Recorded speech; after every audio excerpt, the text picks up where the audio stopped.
Hola amigos, la semana pasada les hablé a ustedes de la segunda persona de la Santísima Trinidad. Dios es Hijo. Y les dije que esa era una parte esencial de la revelación llevada a cabo por Jesucristo, por el Dios hecho hombre. Jesucristo no nos enseña que Dios exista, porque ya lo sabíamos. Él no viene a empezar desde cero. Él viene a completar la revelación, a llevarla a su plenitud. Ya sabíamos que Dios existía. Lo que nos va a decir Jesús es que ese Dios que existe, ese Dios único en el que creían los judíos, ese Dios único es Padre, es Hijo, es Espíritu Santo. Nos va a decir que esta Santísima Trinidad es un solo Dios con tres personas distintas, un elemento esencial del dogma enseñado por Jesucristo. Nos va a decir que Él personalmente es Dios verdadero, que es Hijo, pero que es un Dios hecho hombre, que mantiene la naturaleza de Dios, que subyace ahí la persona de Dios, pero que ha asumido la naturaleza humana, y nos va a hablar también del Espíritu Santo. El Espíritu Santo, Juan Pablo II le llamó con razón el Dios desconocido. Si rezamos poquísimo, desde luego al Espíritu Santo, salvo algunos, prácticamente no le reza a nadie el Espíritu Santo, el Dios desconocido. Y sin embargo, el Dios que tiene una importancia extraordinaria. Yo quisiera comenzar leyéndoles algunas citas a propósito del Espíritu Santo. Siempre citas del Catecismo. Con el Padre y el Hijo, dice el Catecismo, el Espíritu Santo recibe una misma adoración y gloria. Toda la economía divina es la obra común de las tres personas divinas, porque la Trinidad, del mismo modo que tiene una sola y misma naturaleza, así también tiene una sola y misma operación. Y añade en este mismo número del Catecismo, sin embargo, cada persona divina realiza la obra común según su propiedad personal. Y más adelante lo resume así: las personas divinas, inseparables en su ser, son también inseparables en su obrar. Pero en la única operación divina cada una manifiesta lo que le es propio en la Trinidad, sobre todo en las misiones divinas de la encarnación del Hijo y del don del Espíritu Santo. Bueno, no siempre es fácil entender el catecismo, por supuesto, pero más allá de que a veces puedan ser conceptos un poco más especializados, ¿verdad? Lo que está diciéndonos es lo siguiente. Primero, el Espíritu Santo es Dios, tercera persona de la Santísima Trinidad. Y lo mismo que el Hijo y lo mismo que el Padre participan de la única naturaleza divina. Primera cosa. Dios de Dios, luz de luz. Bueno, no estamos ante un Dios menor. Jesucristo no es un Dios de segunda y el Espíritu Santo no es un Dios de tercera división.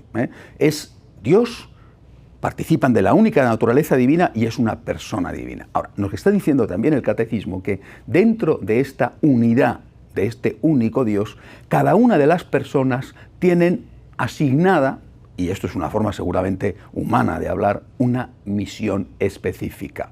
Es decir, la Trinidad es la que hace todo en todos. El único Dios es el que hace todo en todos. Pero lo hace a través del Padre, a través del Hijo o a través del Espíritu.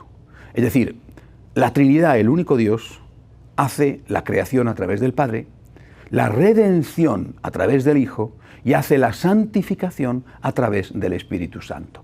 Por lo tanto, si decimos que Dios Padre es creador, no es porque el Hijo no sea creador, sino porque la Trinidad, el único Dios, crea a través del Padre. Si decimos que Jesucristo es Redentor, no es porque el Padre o el Espíritu no sean Redentor, sino que la Trinidad, el único Dios, redime, salva a través del Hijo. Y si decimos que el Espíritu es santificador, no es porque el Padre o el Hijo no santifiquen, sino que la Trinidad, el único Dios, santifica a través del Espíritu. Y aquí entramos ya un poco más en el contenido de la obra del Espíritu Santo. A mí me gustaría que, es imposible, ¿verdad? Pero a mí me gustaría que le cambiáramos el nombre y que dijéramos que en vez de Espíritu Santo es Espíritu Santificador. De hecho, llamamos al Padre Creador, al Hijo Redentor y al Espíritu no le decimos nada relacionado con su obra, sino como si fuera algo que Él tiene para Él solito. Él es santo. Bueno, Él es santo, por supuesto, Él es santo como el Padre y el Hijo son santos, Dios es santo, pero Él es santificador. Y quizá cambiando una pequeña cosita, ¿verdad?, de esa palabra, nos haríamos mejor a la idea de aquello para lo que el Espíritu Santo está y por lo tanto de lo que tenemos que pedirle a Él. ¿Qué tenemos que pedirle al Espíritu Santo? Tenemos que pedirle la santidad.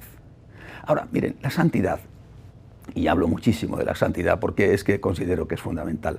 Considero que es fundamental ser santos, aunque personalmente esté tan lejos de ella, pero considero que es fundamental al menos desearlo, al menos quererlo. Vuelvo a citarles la frase de San Agustín: Señor mío, si no puedo ser santo, al menos ayúdame a serlo, que desear serlo ya es empezar a serlo. Por eso, si nosotros no nos damos cuenta de que es el Espíritu Santificador, el especialista, no vamos a acudir a Él pidiéndole este don.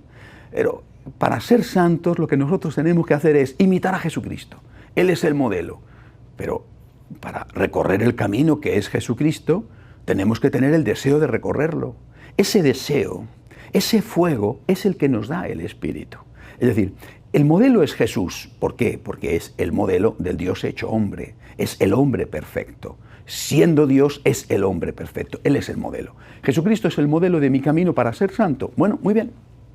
Pero ¿de dónde saco yo las fuerzas, las ganas, el entusiasmo, la energía? Lo voy a sacar del Espíritu Santo. Llena, Señor, mi corazón de fuego. Enciende en mí el fuego de tu amor. Cuando el día de Pentecostés rezamos antes del Evangelio esa larga oración: ven Espíritu Divino, manda tu luz desde el cielo. Padre amoroso del pobre, don en tus dones espléndido. Y le estamos pidiendo que mande, decimos, sus 7 dones, que haga del desierto un vergel, que nos llene del entusiasmo. Ay, yo creo que esto es lo que nos falta en la Iglesia, ¿no? Entusiasmo. Entusiasmo, fuego. Nos faltan ganas de comernos el mundo, ganas de evangelizar, ganas de gritar a todos: Dios existe y te ama. Ganas de decirles a todos: Dios existe, te ama y tiene derecho a ser amado por ti. Somos demasiado prudentes a veces, o demasiado cobardes, o estamos demasiado tibios, que seguramente es lo que pasa. Y disfrazamos nuestra tibieza con frases hermosas de prudencia. No. Lo que pasa es que no tenemos el fuego del Espíritu, que no ardemos en el deseo de amar y de hacer amar a este amor tan grande que es el amor de Dios. Pidámosle este don al Espíritu Santo: enciende en mí el fuego de tu amor, por favor, enamórame, que yo te ame, Señor mío, hazme capaz de dar la vida por ti. Después no lo conseguiré a medias, en fin, me quedaré lejísimos. Bueno, pues es verdad, pero hombre, ¿cómo lo voy a conseguir si no lo intento? ¿Cómo lo voy a intentar si no lo deseo? ¿Y cómo lo voy a desear si no lo pido? Empecemos por ahí. Quiero ser santo, y lo pido, y lo deseo. Y después, bueno, pues, cuando uno intenta sacar un 10, pues a lo mejor se queda en un 4, bueno, un 3 o un 6. Pero si uno intenta sacar un 5, es muy probable que se quede en un 2. Y si uno no intenta ni siquiera aprobar, es que con toda seguridad va a suspender. Si deseando ser santos no lo conseguimos, imagínense ustedes si ni siquiera lo deseamos. Por eso, Espíritu Santo, enciende en mí el fuego de tu amor. Que me abrace en el deseo de amar a Jesús y de hacerle amar, en el deseo de amarle y en el deseo de evangelizar. Y tuviéramos esto como lo han tenido los santos. Qué envidia, ¿verdad? Los santos. Si lo tuviéramos como lo han tenido ellos, y algunos que han sido también bastante pecadores, pero han estado llenos del fuego del amor a Dios. Si tuviéramos esto, qué diferente sería el mundo. Qué responsabilidad tenemos nosotros de que el mundo sea como es. Aparte del fuego, aparte del entusiasmo, aparte del deseo de amar, ¿qué tenemos que pedirle al Espíritu Santificador?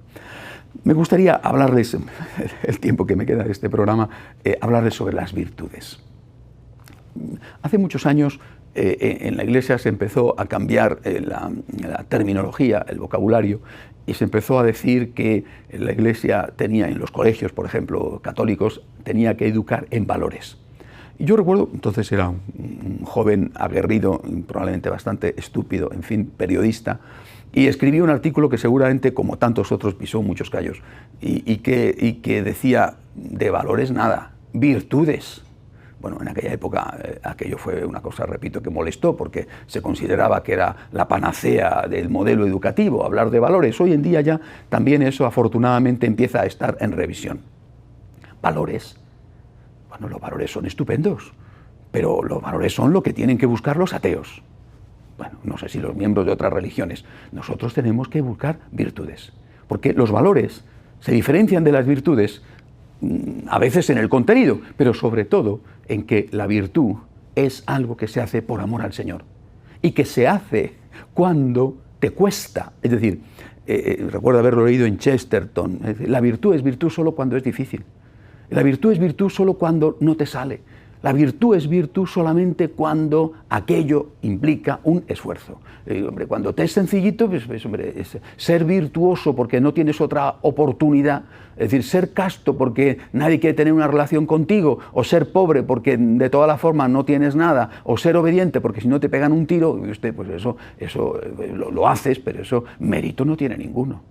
Nosotros educando en virtudes, es decir, educando en un modelo que es el modelo de Jesucristo, que es el Dios hecho hombre, el santo por excelencia y el dechado y modelo de todas las virtudes, no lo conseguiremos, no llegaremos, pero al menos lo vamos a intentar. ¿Qué virtudes me gustaría, personalmente le pido yo, y me gustaría que ustedes pidieran al Espíritu Santificador? Empecemos por la primera, sobre la cual además va este año de la fe. La fe. La virtud de la fe. Empecemos por pedir esta virtud y además pidámosla desde la perspectiva, digamos, más práctica de la virtud, no solamente la aceptación intelectual de una serie de conceptos, de verdades que entiendo más o menos, sino desde la concepción de confianza. Espíritu Santificador, ayúdame a confiar en Dios, ayúdame a confiar. Porque venciendo aquel pecado de desconfianza, habré empezado bien. Ahora ya todo lo demás seguramente será más sencillo. Espíritu Santificador, dame la fe de mis padres. Es decir, dame la confianza, ayúdame a no dudar. Y cuando estés en medio de la tormenta, cuando te parezca que no sabes dónde está Dios, por qué permite esto o aquello, cuando te parezca que el suelo se ha hundido bajo tus pies y que no tienes nada firme donde apoyarlos, rézale al Espíritu Santificador. Pídele que te ayude a andar sobre el agua, porque eso es exactamente la virtud de la fe. Es decir, aquel gesto del Señor con San Pedro en el lago, que andaba sobre las aguas y que como no era capaz, porque no tenía fe suficiente, se hundió. Bueno, pues eso es lo que nosotros tenemos que pedirle al Espíritu Santificador. Ayúdame a andar sobre el agua.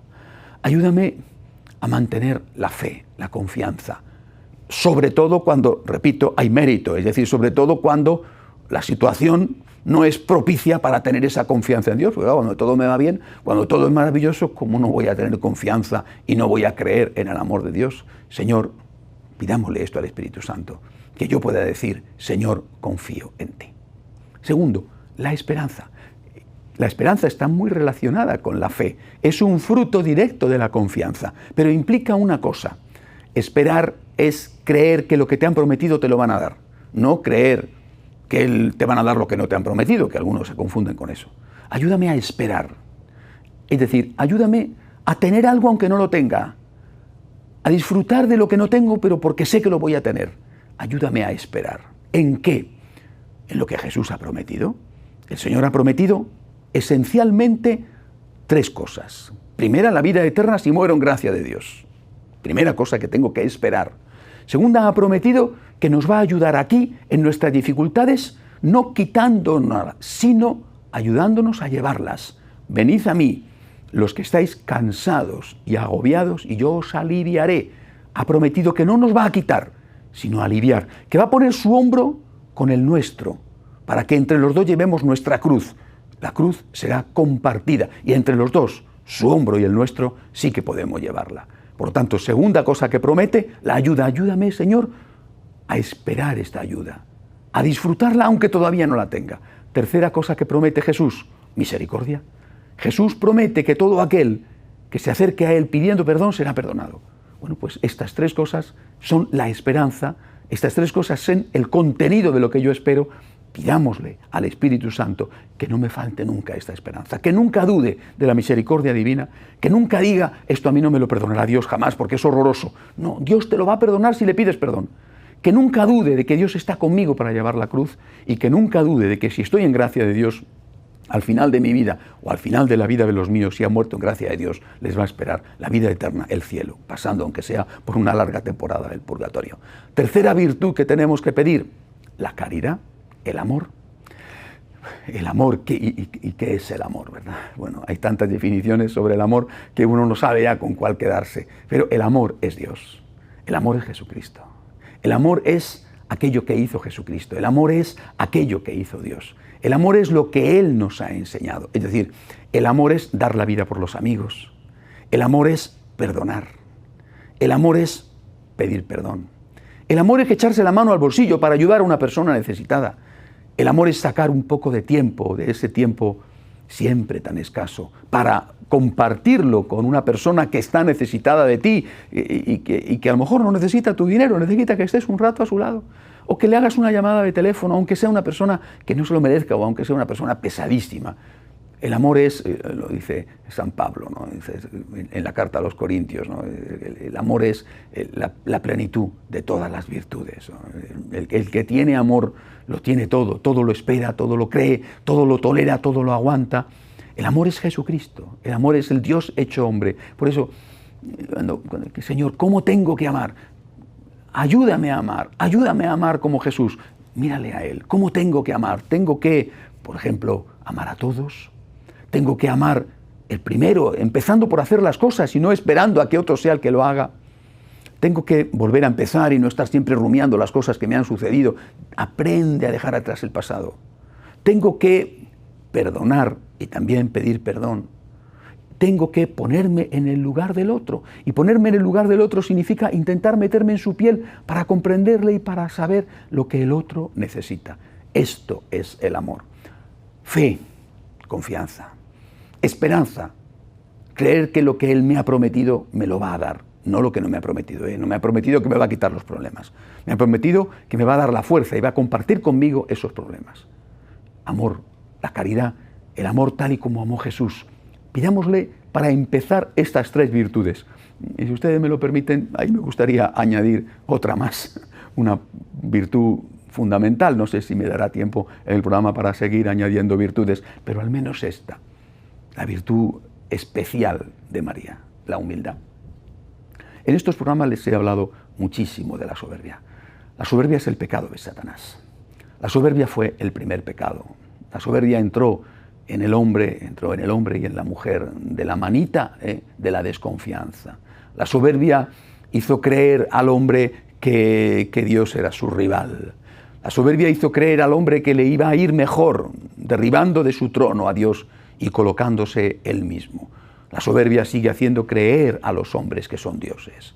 Y siguen los hombres, muchos hombres, reivindicando ese puesto y exigiendo a los demás que se postren y que le adoren.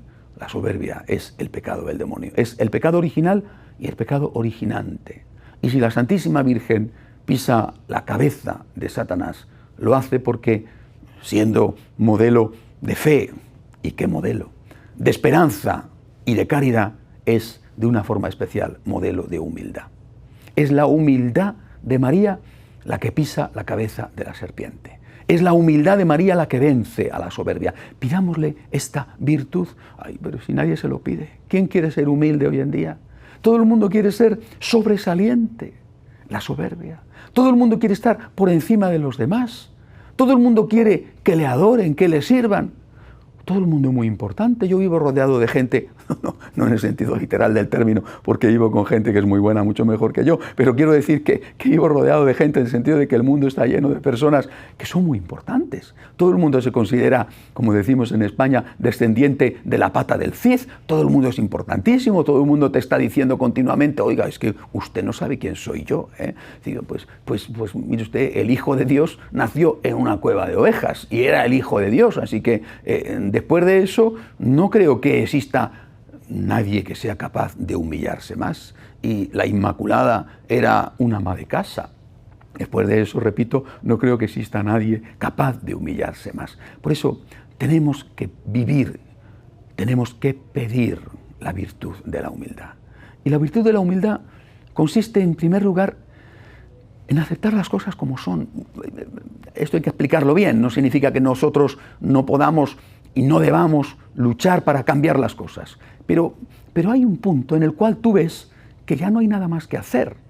Hay una vieja oración que dice: Señor, ayúdame a aceptar lo que no puedo cambiar, a cambiar lo que puedo cambiar y a distinguir una cosa de la otra. Es decir, aceptar lo que no puedo cambiar, a cambiar lo que sí que puedo cambiar y a distinguir una cosa de la otra. Pues hay un momento en que hay que luchar, hay un momento en el cual hay que esforzarse, hay un momento en que hay que trabajar para que el mundo cambie, para que el reino de Dios se instaure en la tierra.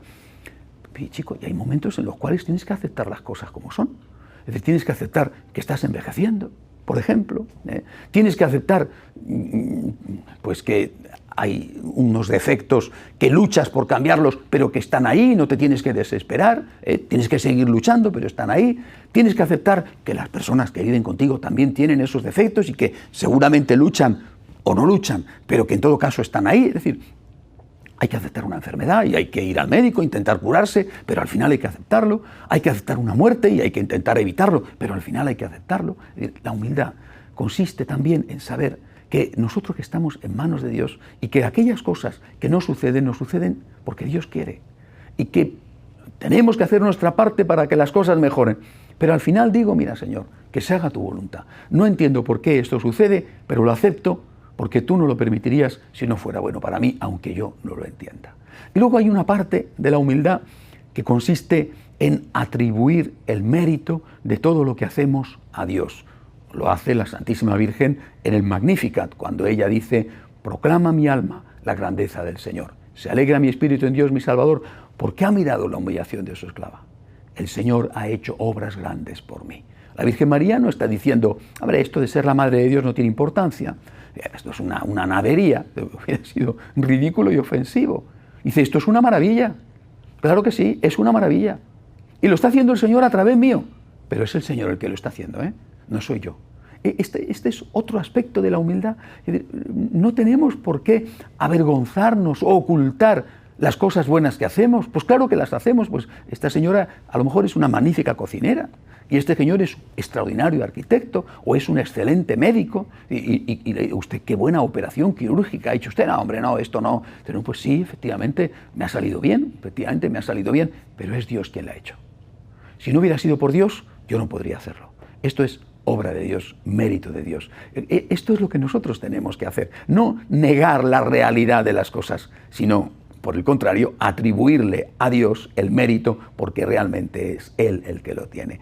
Otro aspecto de la humildad, con esto yo quiero terminar esta virtud, otro aspecto de la humildad es importantísimo. Es el aspecto ligado a las humillaciones, que es distinto de aceptar las cosas como son cuando después de haber luchado para cambiarlas ya no se pueden cambiar. Me refiero a las humillaciones como aquellas cosas que te vienen de fuera y que son injustas. Naturalmente, algunas de ellas tienes que intentar evitarlas porque son injustas. Pero hay cosas que no puedes evitar. Y que aunque quieras, es que no las puedes evitar. ¿Qué tienes que hacer?